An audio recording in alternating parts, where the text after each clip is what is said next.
honestly grew up in church except my immediate family. We didn't really go to church whenever I was little. And then my senior year, my parents started going to church and getting involved in church. And actually one of my friends drugged me to church one day, and she just kept inviting me. Then I became a member of Phi Mu Delta Tau chapter on campus.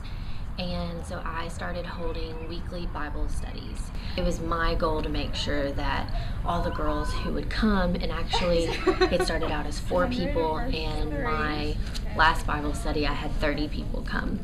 But it was my goal to make sure that everyone just understood why we were there. We were there for the love of Jesus Christ, and just to spread His word, and to tell them my studies would not be more than an hour long, but I would try to do a prayer, do the study, do a prayer request. So we would go around, whoever was there, if they had any prayer requests that they were going through, any struggles, whether it was a sick family member, whether it was they were just stressed with school, like nothing is too small.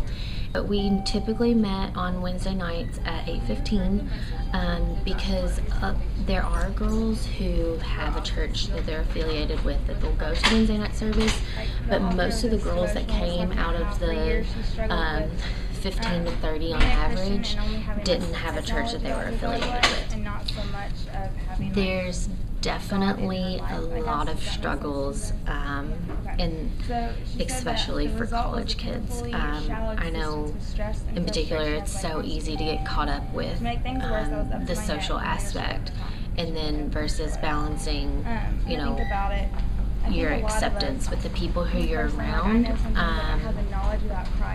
and the acceptance of who you really need to be impressing.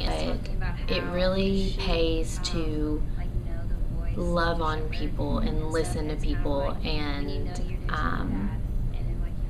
just listen to people's struggles and what they're going through, because just because they don't understand something or it doesn't seem approachable, that really turns a lot of people off to Christianity. But you can still be a successful college student, and you can still have fun and still have a social life, but you can still be a Christian.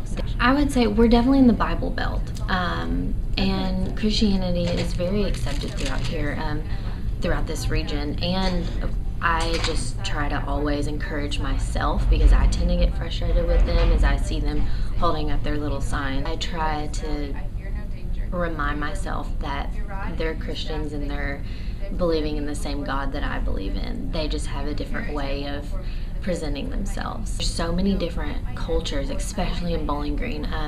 We're the basis of a refugee center. We have so many international students, and so yeah, they might have different beliefs, but I've personally never experienced people who have been like, no, you're wrong.